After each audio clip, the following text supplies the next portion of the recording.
Okay, next topic है derivative at rate major, या फिर इसको ऐसे रेट चेंज भी बोलते हैं।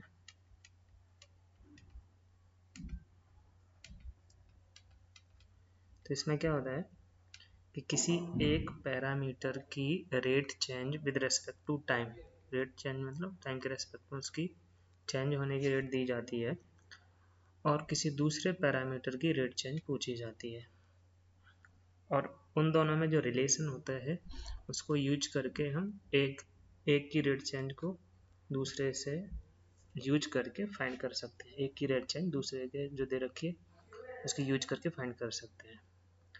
इसमें बहुत सिंपल ही है, दोनों साइड डिफ्रेंशिएशन करते हैं, लेकिन यहाँ पर डिफ्रेंशिएशन है वो टी के रेस्पेक्ट में करते हैं। टी मतलब टाइम, टी टाइम के रेस्पेक्ट में करते हैं तो वो रेट चेंज आती है। जैसे क्वेश्चन है यहाँ पे, सीधे क्वेश्चन से, इसका थ्योरी कुछ ज़्यादा नहीं है। A stone is dropped in a quiet lake, and waves in the form of circles are generated.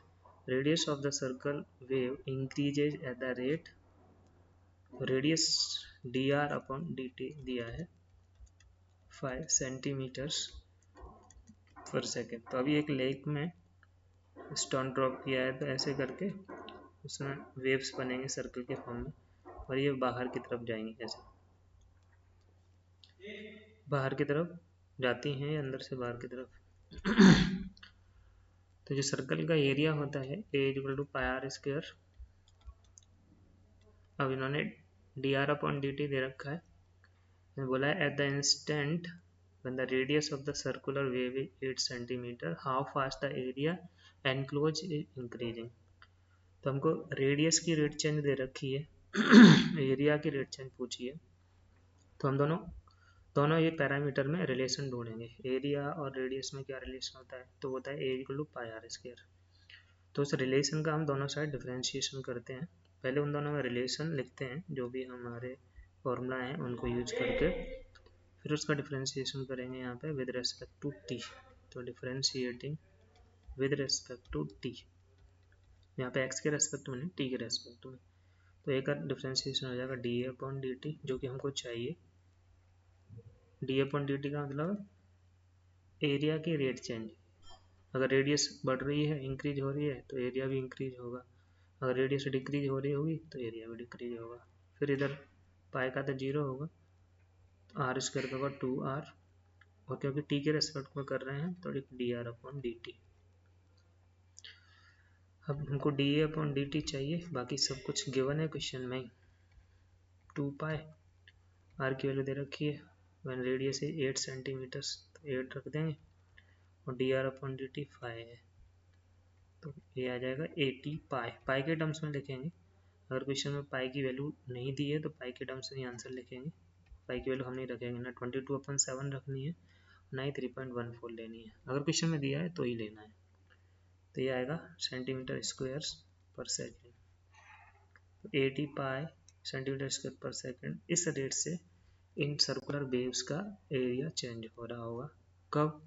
जब किसी सर्कुलर वेव की रेडियस 8 सेंटीमीटर है, तो अंदर वाले की कम होगी, उससे बाहर वाले की ज़्यादा होगी, उससे बाहर वाले की और ज़्यादा होगी।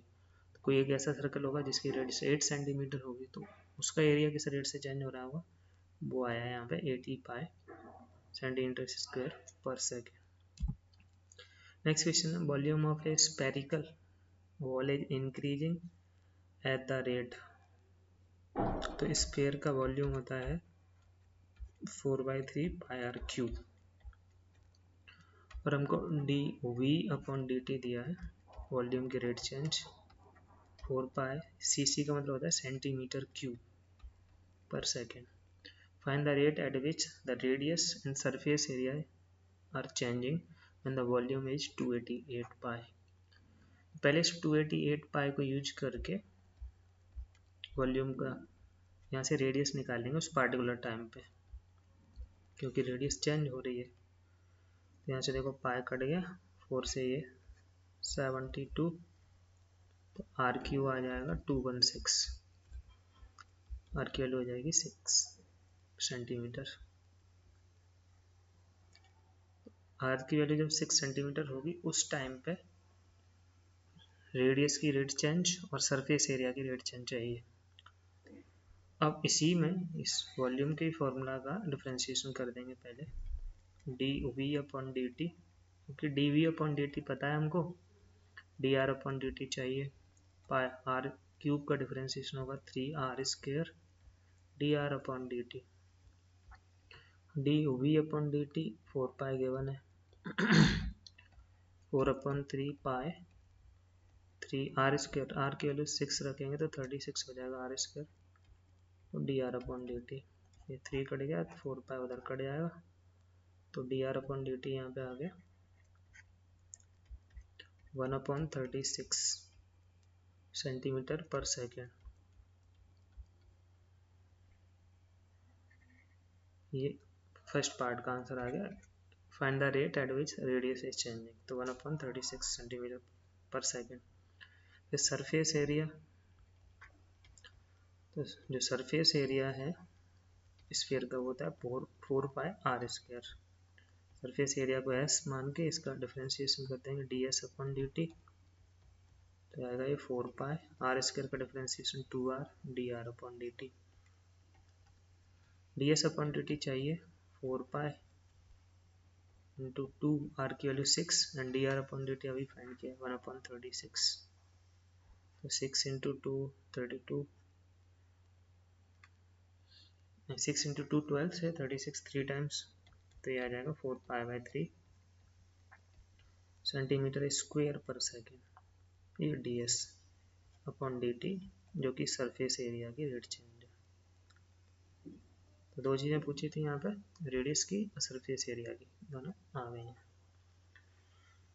क्या होता है, एक पैरामीटर की रेट चेंज दी जाती है, दूसरे की पूछी जाती है, जो दे रखी है जो पूछी गई उन दोनों में रिलेशन लिख के उसका टी के रेस्पेक्ट में डिफरेंशिएशन कर देते हैं, जो पैरामीटर्स हैं उनकी वैल्यू रख देते हैं, तो आंसर आ जाता है। नेक्स्ट क्वेश्चन ये है, water is being poured at the rate 36 metre cube per second, तो ये D V upon D T है। जैसे पता चला ये मीटर क्यूब है, मीटर क्यूब में वॉल्यूम होता है metre cube per second, metre square होता तो एरिया। इन्हें सिलेंड्रिकल वेसल, सिलेंडर बना लो एक,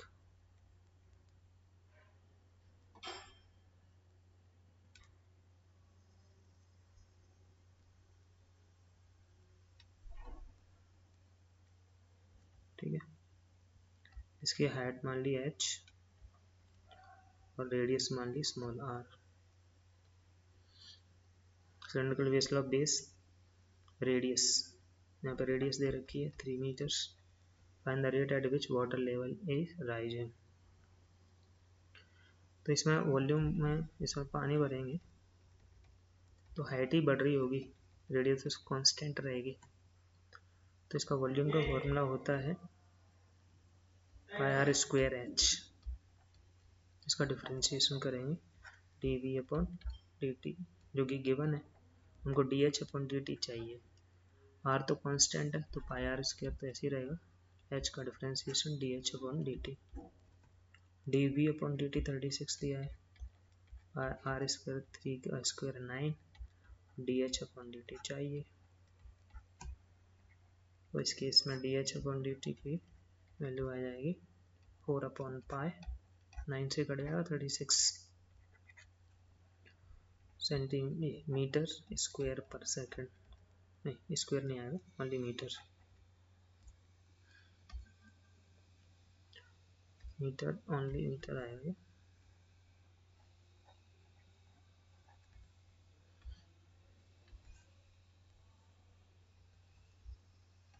क्योंकि हाइट है, एरिया होता तो मीटर स्क्वायर आता, इसका आंसर हो जाएगा ये, ठीक है।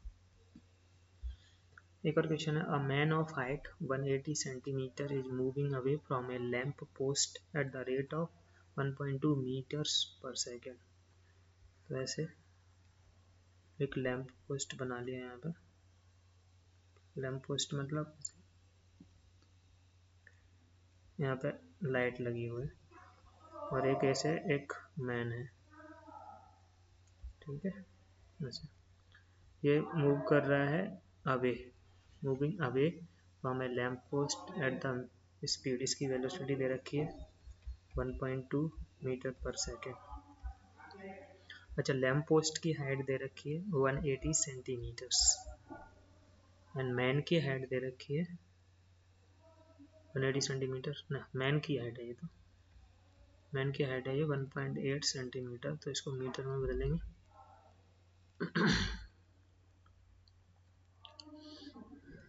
1.8 मीटर हो जाएगा।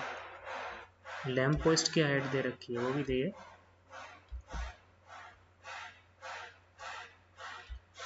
लैम्प पोस्ट की हाइट दी है 4.5 मीटर्स, ये 4.5 मीटर का है, ये 1.8 मीटर का है। अब इसकी देखो, find the rate at which is shadow is lengthening, तो यहाँ से लाइट इस पे आएगी तो इसकी ऐसे यहाँ पे शैडो बनेगी, तो यहाँ से लेके यहाँ तक इसकी ये शैडो होगी, और यहाँ से लेके यहाँ तक इसकी डिस्टेंस मान लेते हैं लैम्प पोस्ट से, इसको मान लेते हैं x और इसको मान लेते हैं y। ठीक है, ये दूर जा रहा है लैम्प पोस्ट से, जिसकी इसकी स्पीड दे रखी है, तो इस रेट से ये x चेंज हो रहा होगा, क्योंकि जब ये दूर जाएगा तो x इसका चेंज होगा, y भी चेंज होगा, लेकिन ये जो स्पीड है, जिस स्पीड से ये जा रहा है, ये x की रेट चेंज की है, तो dx अपॉन dt है 1.2 मीटर पर सेकेंड। फिर बोला है find the rate at which is shadow lengthening, shadow rate change चाहिए, मतलब dy बाई dt चाहिए, and the tip of shadow is moving, वो बाद में देखते हैं, पहले इसका फर्स्ट पार्ट। तो पहले क्या करते हैं, इसमें x और y में रिलेशन फाइंड करना पड़ेगा, तो उसके लिए इस एंगल को थीटा मानते हैं, और यहाँ पे दो राइट एंगल ट्राइंगल लेंगे, दो राइट एंगल ट्राइंगल को यूज करके x और y में रिलेशन निकालेंगे। एक तो ये बड़ा वाला, जैसे इनको मैं मार्क कर देता हूँ, ऊपर वाले को O A, यहाँ पे B C, और ये पॉइंट है D। तो दो ट्राइंगल हैं, उसमें टेन थीटा की वैल्यू लिखेंगे। एक तो ये बड़ा वाला ट्राइंगल OAC, तो इसमें टेन थीटा आएगा OA अपॉन AC, और छोटा वाला एक ट्राइंगल है राइट एंगल ट्राइंगल, जिसमें परपेंडिकुलर अपॉन बेस लगाएंगे तो DB अपॉन BC आएगा। OA की लेंथ दे रखी है 4.5, AC है x प्लस वाई, DB है 1.8 और BC है y। तो यहाँ से देखो, इसको ही सॉल्व करके आप x और y में रिलेशन, ये कट जाएगा 0.9 से ये 5 टाइम, 0.9 से ये 2, क्रॉस मल्टीप्लाई कर लो इसको, तो 5y इज इक्वल टू आ जाएगा 2x प्लस 2y, इस 2y को बदल लेंगे तो 3y is equal to 2x। ये x और y में रिलेशन आ गया। अब इसका डिफरेंशिएशन कर देंगे दोनों साइड t के रेस्पेक्ट में, तो dy by dt is equal to 2 dx upon dt आ जाएगा, इनको dx अपॉन dt दे रखा है, तो dy अपॉन dt आ जाएगा 2 अपॉन 3, dx अपॉन dt 1.2 है, 3 से 0.4, तो ये आ जाएगा 0.8 मीटर पर सेकेंड। तो ये फर्स्ट पार्ट का आंसर आ गया। नहीं, शैडो ही लेंथनिंग, शैडो केवल y है। सेकंड पार्ट पूछा है tip of shadow, tip of shadow ये C पॉइंट किससे मूव करेगा, तो C पॉइंट तो ये व्यक्ति जो मूव कर रहा है और उसकी शैडो मूव कर रही है, दोनों का ही लिया जाएगा, तो ये dx प्लस वाई, दोनों के रेट चेंज का सम, ये आएगा dx upon dt plus dy upon dt, तो dx अपॉन dt 1.2 दिया था, dy अपॉन dt 0.8 हमने फाइंड कर लिया है, 2 मीटर पर सेकेंड आंसर आ जाएगा। ठीक है, तो इस तरीके से ये क्वेश्चन, यहाँ पे ये x और y में रिलेशन यूज करने के लिए हमको tan थीटा यूज करना पड़ता है, और tan थीटा केवल x और y में रिलेशन फाइंड करने के लिए यूज करते हैं, और उसका कोई यूज नहीं है। आगे फिर एक क्वेश्चन है थोड़ा फिजिक्स वाले पार्ट का है, the displacement of A particle at time t is given, तो ये s दे रखा है, find the time when the acceleration is 40 feet per second square. तो एक्सेलरेशन डिस्प्लेसमेंट का डिफरेंशिएशन होता है वेलोसिटी, तो ds अपॉन dt वेलोसिटी आएगा, इसका differentiation 6t square minus 10t plus 4, और वेलोसिटी का differentiation with respect to time होता है एक्सेलरेशन a, तो ये आएगा 12t माइनस 10। अब इन्होंने बोला है कि टाइम बताओ जब एक्सेलरेशन इसका 14 होगा, तो इसको 14 के इक्वल कर दें, तो t की वैल्यू आ जाएगी 24/12, दैट इज 2 सेकेंड। तो जब टाइम 2 सेकेंड्स का हो जाएगा तब उसका एक्सेलरेशन होगा 14। तो बोला the find the time when acceleration 14 feet per second square, the velocity and the displacement at that time. और इसी टाइम पे उसकी वेलोसिटी भी बताओ, डिस्प्लेसमेंट। तो वेलोसिटी का ये फॉर्मूला है, मतलब ये एक्सप्रेशन है। तो यहाँ से वेलोसिटी टी की वैल्यू 2 रख के आ जाएगा, तो 2 रखेंगे तो 4 माइनस 10 इंटू 2 प्लस 4, तो ये 24 माइनस 2 20 प्लस 4, ये 8 आ जाएगा, 8 फीट पर सेकेंड, या फीट में। और डिस्प्लेसमेंट जो क्वेश्चन में दे रखा था उसमें ही रखेंगे, 2 इंटू 2 की power 3 8 minus 5 into 4 plus 4 into 2 minus 3, ये 16 माइनस 20 प्लस 8 माइनस 3, ये 1 फीट आएगा। तो 2 सेकेंड बाद उसका acceleration 14 feet per second square होगा, वेलोसिटी उसकी 8 फीट पर सेकेंड होगी, एंड डिस्प्लेसमेंट उसका 1 फीट होगा वहाँ से। ठीक है, तो इस तरीके से ये रेट चेंज के क्वेश्चंस बनते हैं। इसमें एक पैरामीटर को दूसरे पैरामीटर में फाइंड करके, दोनों साइड डिफरेंशिएशन करके, एक की वैल्यू रख के दूसरे का रेट चेंज फाइंड कर लेते हैं। ओके।